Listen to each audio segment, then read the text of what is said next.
আসসালামু আলাইকুম এভরিওয়ান। বর্তমানে একটি সমস্যা দেখা যাচ্ছে, সেটা হচ্ছে ভিগেল এআই এর সাহায্য নিয়ে ভিডিওটি তৈরি করার পরে আপনারা কিন্তু সেই ভিডিওটি আর খুঁজে পাচ্ছেন না।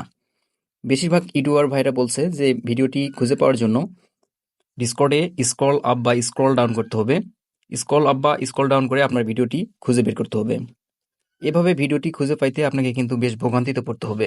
তার কারণ এখানে অসংখ্য মানুষ প্রতিনিয়ত ভিডিও তৈরি করছে, যার ফলে আপনার ভিডিওটি খুঁজে পাওয়া কঠিন ব্যাপার।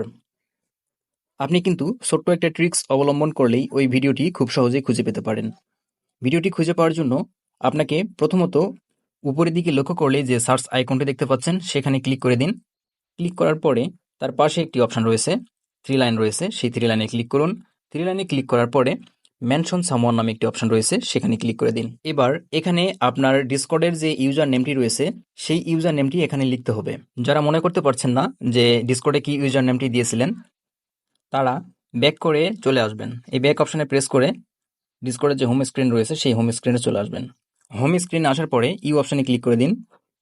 ইউ অপশনে ক্লিক করলেই আপনার ডিসপ্লে নামের নিচে যে লেখাটি দেখতে পাচ্ছেন সেটাই হচ্ছে আপনার ইউজার নেম।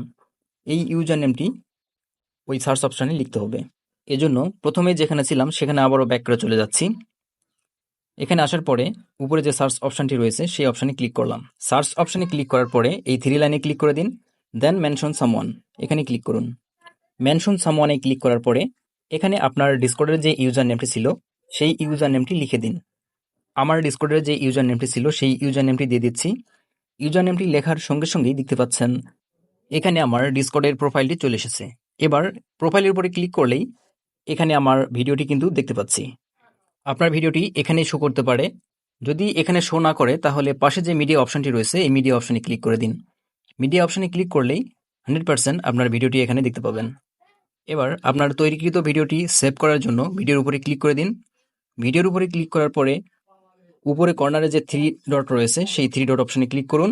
এবার উপরে সেভ অপশনে ক্লিক করে দিলেই ভিডিওটি গ্যালারিতে সেভ হয়ে যাবে।